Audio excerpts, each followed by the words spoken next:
एक मजबूत प्लेटफॉर्म तैयार करने का मैंने स्वप्न देखा और वह स्वप्न मैं कांग्रेस में रह करके पूरा करने का बहुत ही भरसक प्रयास किया, लोगों से मिलने का भी प्रयास किया, लेकिन यह मेरी महत्वाकांक्षा पराकाष्ठा कहिए, उस पराकाष्ठा पर कहीं भी मुझे सहयोग और सानिध्य न मिल पाने के कारण मुझे पुनः राजू जी की आत्मा को जागृत करने का अवसर मिला और मैंने all Indian Raju Congress party का निर्माण किया और कांग्रेसी विचारधाराओं को मैं जोड़ करके और पुनः उनको एक प्रकार से 1980 की लहर कब आएगी, कैसे आएगी, लेकिन यह मुझे मेरी आत्मा एक विश्वास के साथ कहती है कि वो पल अब दूर नहीं।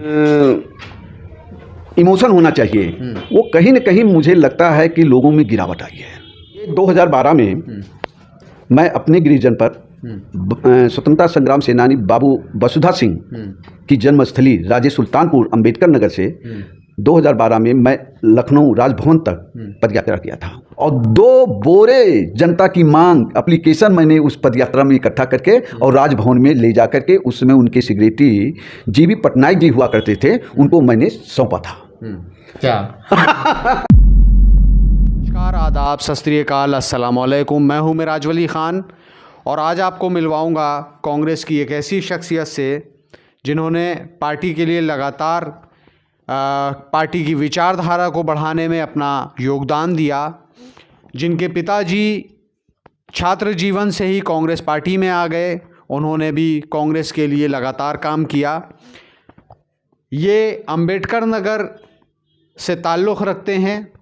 सन 62 में लखनऊ आ गए। उससे पहले उनके पिताजी अंबेडकर नगर की सियासत में रहे, कांग्रेस की विचारधारा को आगे बढ़ाते रहे।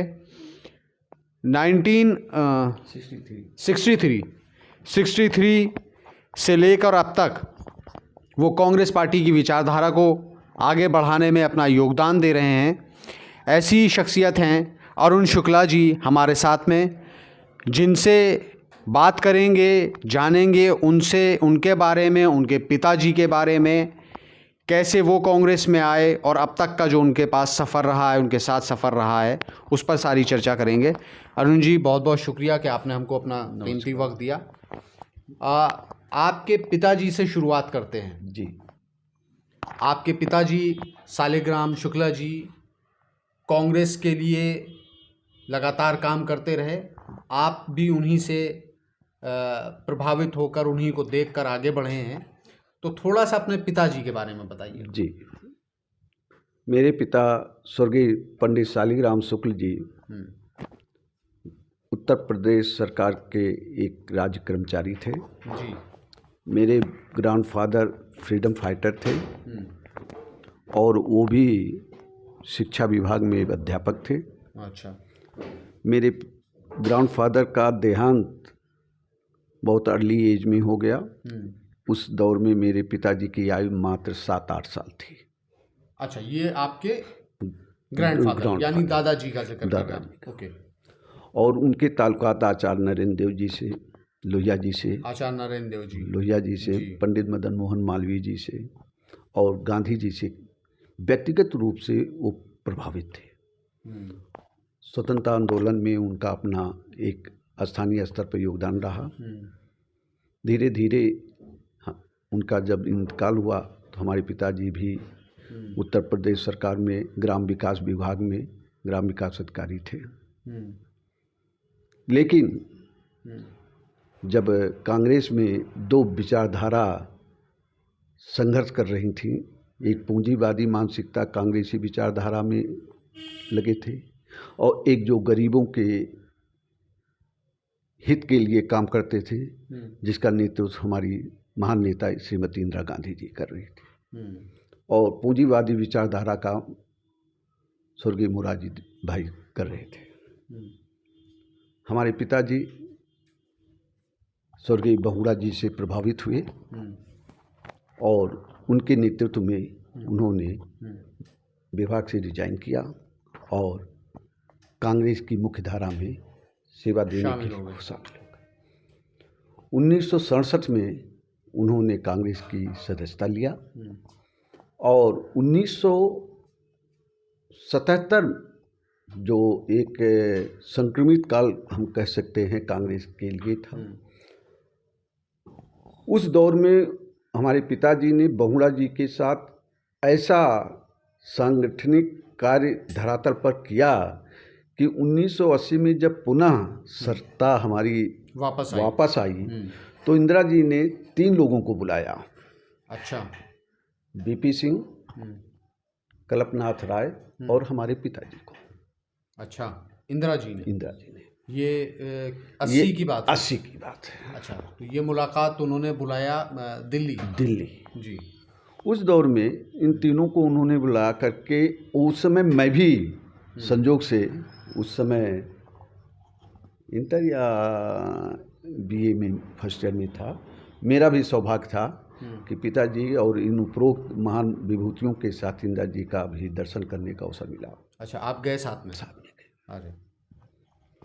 उन्होंने कहा कि सालिग्राम, तुम्हारे घर में आना चाहती हूँ, कोई प्रोग्राम बताओ। और तुम लोगों ने जो मेहनत किया है उसकी तो भरपाई मैं नहीं कर सकती और ना कांग्रेस कर सकती है, लेकिन कांग्रेस आप सबका सम्मान करती है और भविष्य में आप लोगों के लिए रास्ते खोलेगी। अच्छा।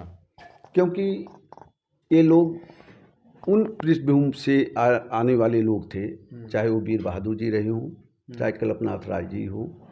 ये लोग जमीन से, और इनके पीछे कोई फैमिली बैकग्राउंड पॉलिटिकल नहीं था, लेकिन इन लोगों ने अपनी निजी तप और साधना से इंदिरा जी के विश्वास पात्रों में गिने जाने लगे। और उन्होंने विश्वनाथ पांडे जी को फ़ोन करके वहीं पर कहा कि सालिग्राम को जनरल सेक्रेटरी मैं मनोनीत कर रही हूँ और आपका स्वास्थ्य भी ठीक नहीं रहता है, आपको एक सहयोगी के रूप में मैं दे रही हूँ। अच्छा। उस दौर में मुझे जहाँ तक 6 महीने विश्वनाथ पांडे जी बेड से नहीं उठे थे और पूरा कार्यवाहक अध्यक्ष का रोल मेरे पिताजी ने ही। कार्यवाहक अध्यक्ष उत्तर प्रदेश कांग्रेस कमेटी, जब विश्वनाथ पांडे जी अस्वस्थ चल रहे थे। ये किस 80 की बात है? अच्छा। राजनीति में उनका जो ध्येय था वो सत्ता का अंग बनना नहीं था। संगठन के लिए उन्होंने अपना जीवन पूरा दिया और सत्ता के जो अंग बनने के मार्ग होते हैं, किसी सदन का सदस्य बनना, कई अवसर मिले राज्यसभा सदस्य बनाने का, आया उनका नाम, उन्होंने डिनाई कर दिया। वीर बहादुर जी जब चीफ मिनिस्टर बने, उनको मंत्रिमंडल में लेने का बात आया, उन्होंने डिनाई किया। बीपी सिंह की जब फर्स्ट 80 में मंत्रिमंडल बना, स्वरूप कुमारी बख्शी ने अपना मंत्रिमंडल वापस करके और मेरे पिताजी के लिए ऑफर किया कि नहीं इनको लिया जाए, लेकिन इन्होंने जनरल सेक्रेटरी का पद स्वीकार किया, मंत्रिमंडल में जाना नहीं स्वीकार किया। संगठन का पद स्वीकार किया, सरकार का हिस्सा बनना स्वीकार नहीं किया।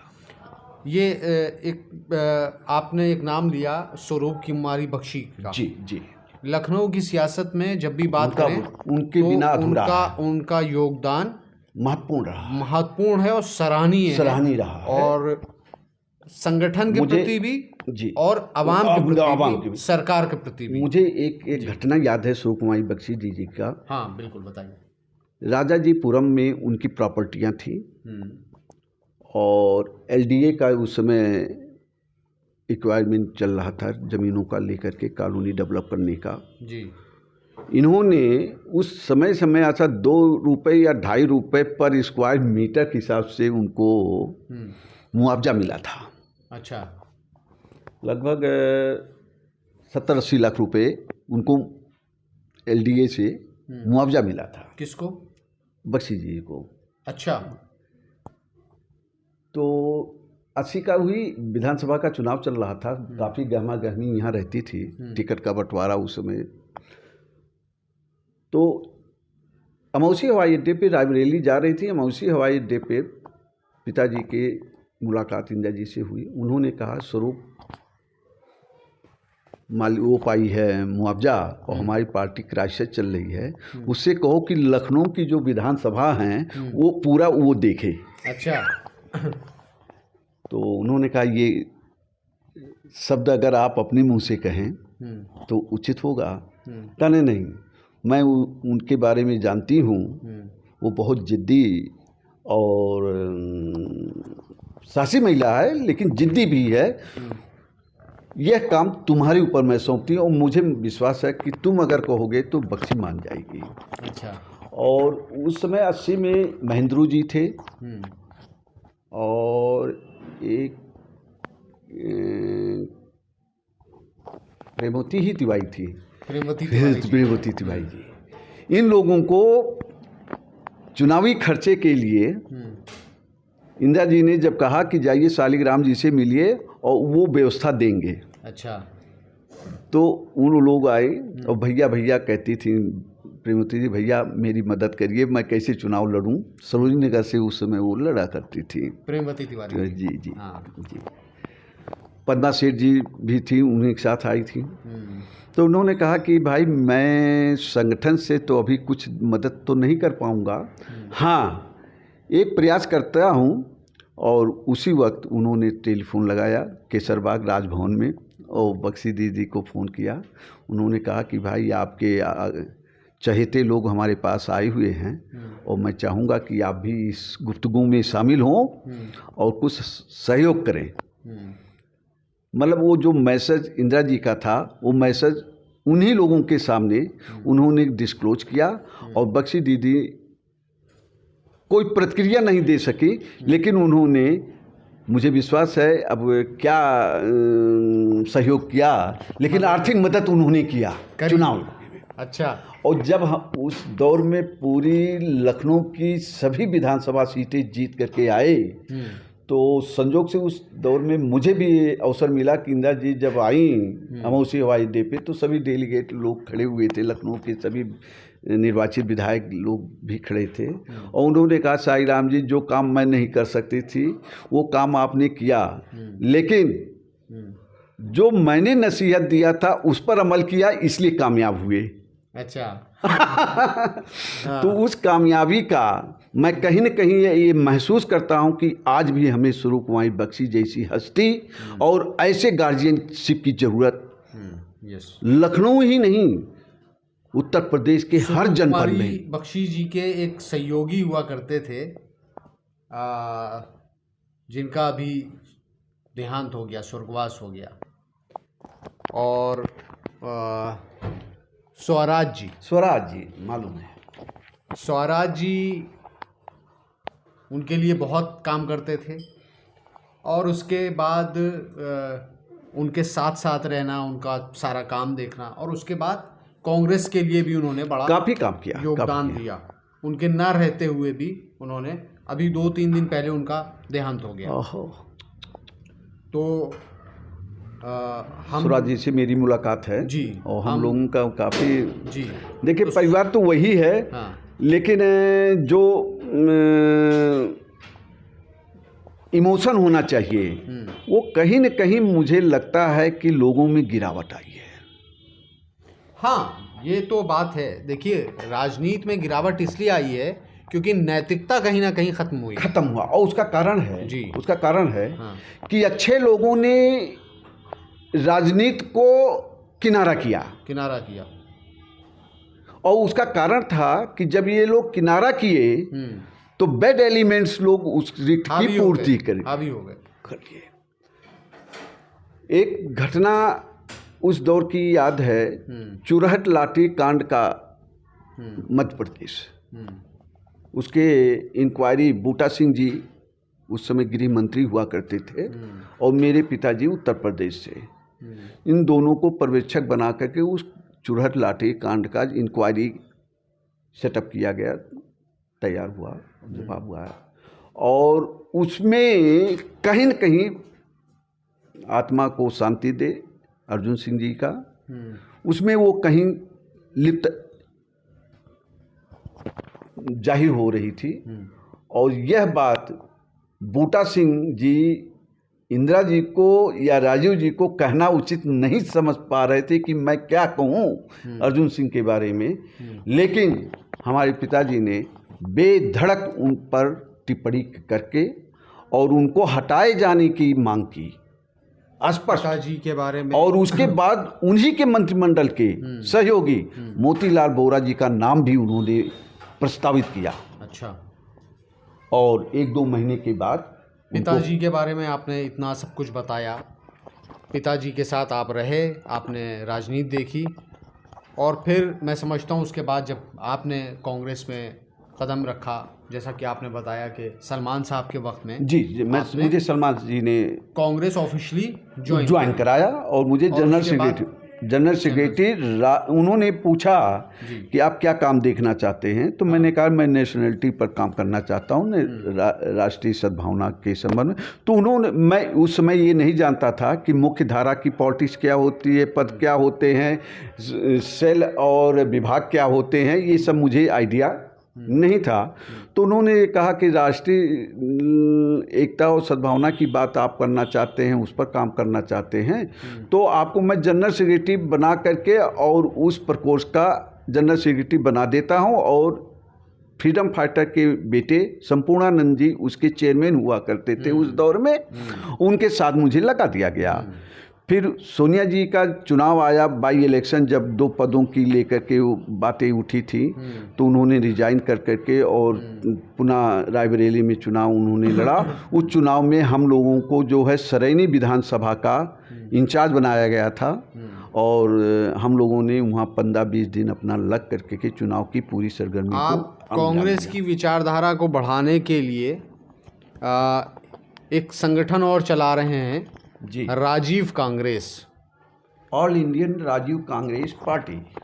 All India Rajiv Congress party क्या है ये पार्टी बनाने का उद्देश्य मेरा है कि जो कांग्रेस विचारधारा के पुराने परिवार हर जनपद, हर गांव में आज भी हैं जी। मैं एक आंकलन इसका निकाला था कि कोई भी ऐसा विधानसभा नहीं है उत्तर प्रदेश का जहां पे आज भी हमारे 4000 से लेकर के 7000 वोट कांग्रेसी विचारधारा का आज भी वो किन्हीं भी हालत में रहें, लेकिन वो वोट मौजूद है। उनको हम किस तरह से पुनः मुख्य धारा में ले आएं और उनका सहयोग और सानिध्य लें, इसके लिए जो गिरावट आई हमारी कांग्रेस में, इन लोगों का सहयोग लेने और देने में आदान प्रदान जो करना चाहिए था, उसमें मुझे कहीं न कहीं संशय महसूस हुआ, और जिसके वजह से वो उपेक्षित महसूस कर रहे परिवारों को मैं जोड़ने का काम पुनः कांग्रेसी विचारधारा में उनकी योगदान लेने के लिए इस राजीव कांग्रेस पार्टी का निर्माण किया गया। आपने बताया अभी, जैसा कि आपको भी पता है कि राहुल जी की भारत जोड़ो यात्रा चल रही है जी, आपने बताया कि आपका भी संगठन उसमें सहयोग कर रहा है। किस प्रकार से सहयोग कर रहा है, क्या कर रहा है? ये 2012 में मैं अपने गृह जनपद स्वतंत्रता संग्राम सेनानी बाबू वसुधा सिंह की जन्मस्थली राजेश सुल्तानपुर अंबेडकर नगर से 2012 में मैं लखनऊ राजभवन तक पदयात्रा किया था। अच्छा। उस दौर में अन्ना जी का प्रोग्राम चल रहा था, आंदोलन चल रहा था। कांग्रेस के बड़े से बड़े दिग्गज भी उस समय बाइट देने से कतराते थे। अच्छा। जब अन्ना का आंदोलन चल रहा था तो बड़े से बड़े कांग्रेसी भी बाइट देने में कतराते थे, और संजोग से उस दौर में उत्तर प्रदेश का नेतृत्व या सरकार बहन मायावती जी का था। उस दौर में मुझे किसानों और मजदूरों की समस्याओं को लेकर के जनपद अंबेडकर नगर में एक सम्मेलन छोटा सा किया गया था, जिसमें 250-300 लोग इकट्ठे हुए थे, और उन्हीं सम्मेलन में ऐसी आवाज़ें उठी कि हमारी मांगें राजभवन तक जानी चाहिए, क्योंकि सरकार एक तरफा निर्णय लेती है, और विशेषकर जो कांग्रेसी विचारधारा के लोग हैं उनको कहीं न कहीं उपेक्षित किया जाता है। इसी दृष्टिकोण को देखते हुए मैंने ये पदयात्रा किया और 2 बोरे जनता की मांग एप्लीकेशन मैंने उस पदयात्रा में इकट्ठा करके और राजभवन में ले जा करके उसमें उनके सेक्रेटरी जीवी पटनायक जी हुआ करते थे, उनको मैंने सौंपा था। उस यात्रा से मुझे बहुत कुछ सीखने को मिला और कांग्रेस की ताकत को जानने का अवसर मिला उस यात्रा में। और वह ताकत को मैंने राहुल जी को, सोनिया जी को, माननीय मोतीलाल वोरा जी को व्यक्तिगत रूप में मैंने एक रिपोर्ट तैयार करके के उनको सौंपा था कि हमारे जो कांग्रेसी हैं बड़े से बड़े अपने अपने ज़िलों में इस तरह का पदयात्रा का शुभारंभ करें और लोगों के साथ जुड़ने का काम करें। जो हमारी परंपराएं हैं उन परंपराओं में जो बारीकियां हैं उन बारीकियों पर जो फोकस होनी चाहिए उन पर हमें अपने कार्यों का चर्चा होनी चाहिए, ना कि विपक्षियों की चर्चा हो, विपक्षियों के नेताओं का नाम हो, बल्कि हमने क्या किया है और उन करने में क्या क्या कमियां हमारी रही हैं उसको सुधारते हुए हम आगे ये करना चाहते हैं। इस तरह की कार्यशैली पर अगर हम लोग चलेंगे तो आज नहीं तो कल हमें जनता का पुनः वो प्यार और स्नेह मिलेगा। मगर 2012 से लेकर के 2017 तक मैं उस दौर में माननीय स्वर्गीय पंडित नारायण दत्त तिवारी जी का विशेष कार्याधिकारी के रूप में भी कार्य करने का अवसर मिला और अंतिम विशेष कार्याधिकारी के रूप में मैंने काम किया उनका। और उनकी जो नीति और उनके जो कांग्रेसी जज्बे थे उन जज्बों को जानने का कोशिश किया और जो 1952 से लेकर के उन्होंने संघर्ष करके कांग्रेस को मजबूत किया उन लाइनों को उन तरीकों को मैंने अपने अंगीकार किया स्वयं को और एक मजबूत प्लेटफॉर्म तैयार करने का मैंने स्वप्न देखा और वह स्वप्न मैं कांग्रेस में रह करके पूरा करने का बहुत ही भरसक प्रयास किया, लोगों से मिलने का भी प्रयास किया, लेकिन यह मेरी महत्वाकांक्षा पराकाष्ठा कहिए, उस पराकाष्ठा पर कहीं भी मुझे सहयोग और सानिध्य न मिल पाने के कारण मुझे पुनः राजीव जी की आत्मा को जागृत करने का अवसर मिला और मैंने all Indian Rajiv Congress party का निर्माण किया और कांग्रेसी विचारधाराओं को मैं जोड़ करके और पुनः उनको एक प्रकार से 1980 की लहर कब आएगी कैसे आएगी, लेकिन यह मुझे मेरी आत्मा एक विश्वास के साथ कहती है कि वो पल अब दूर नहीं है। चलिए, आप जैसा कि राजीव कांग्रेस के नाम से एक संगठन चला रहे हैं, लेकिन आपका मकसद कांग्रेसी विचारधारा को, कांग्रेस के संगठन को मजबूत करना है, जो आप कर रहे हैं। तो आप हमारी शुभकामनाएं आपके साथ हैं और हम चाहते हैं कि आप जहां रहें मजबूती के साथ रहें, खुश रहें और अच्छे से रहें। कांग्रेस के संगठन को बनाना और उसकी विचारधारा को आगे बढ़ाना ही हमारा और आपका मकसद है, जो लगातार हम कर रहे हैं। आपने राजीव कांग्रेस के बारे में एक बात जो कही, जो आपका मकसद है कि पुराने उन कांग्रेसियों को इकट्ठा करना जो अपनी पूरी ज़िंदगी देकर आए हैं और आज उनके परिवार या वो लोग कहीं ना कहीं दूर हैं, उपेक्षित हैं, घरों में बैठे हैं। मैं ऐसे परिवार की मिराज भाई मैं बताना चाहूँगा, ऐसे परिवार को मैंने देखा है जिसको कहते हैं पॉलिटिकल सफरर फैमिली, जिन्होंने अपनी बाल्यावस्था छात्र जीवन से कांग्रेस की विचारधारा को लेकर बुढ़ापे की तरफ, आज वो 80 साल की उम्र में पहुंच गए हैं और कांग्रेस की विचारधारा को न छोड़ सके हैं और न भुला सके हैं। लेकिन आज भी हमारे जो वर्तमान में कांग्रेस के संगठन में लोग हैं, मेरा उनसे बार बार अपील है कि ऐसे लोगों के घरों में जाएं और ऐसे लोगों को जोड़ने का काम, उनको केवल सम्मान देने की एक मैं समझता हूं कि मैं डेली कम से कम 50 पत्र मैं अपने हाथ से लिख करके के मैं लोगों को भेजता हूं।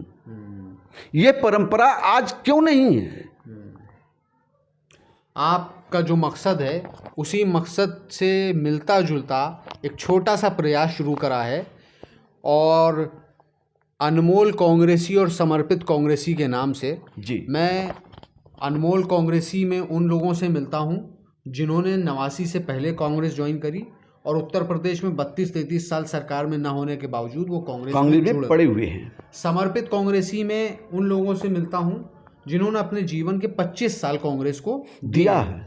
एक ऐसी छोटी सी मुहिम मैं चला रहा हूं आप लोगों का। मैं आपकी मुहिम को बहुत ही दिल से जी अंगीकार करता हूं और आपके इस मुहिम को मैं विस्तार भी दे रहा हूं। अभी कर्नाटका में आपका एक जो गांधी यात्रा निकाला था आप लोगों ने, गांधी संदेश यात्रा जी, उस यात्रा पर मेरे पास कम से कम 250-300 लोगों का जो है अच्छा फॉलोअर मुझे आए और उन लोगों ने बात भी किया कि क्या इस तरह की प्रक्रिया प्रदेश के 75 जनपदों में आप करने का मंशा रखते हैं।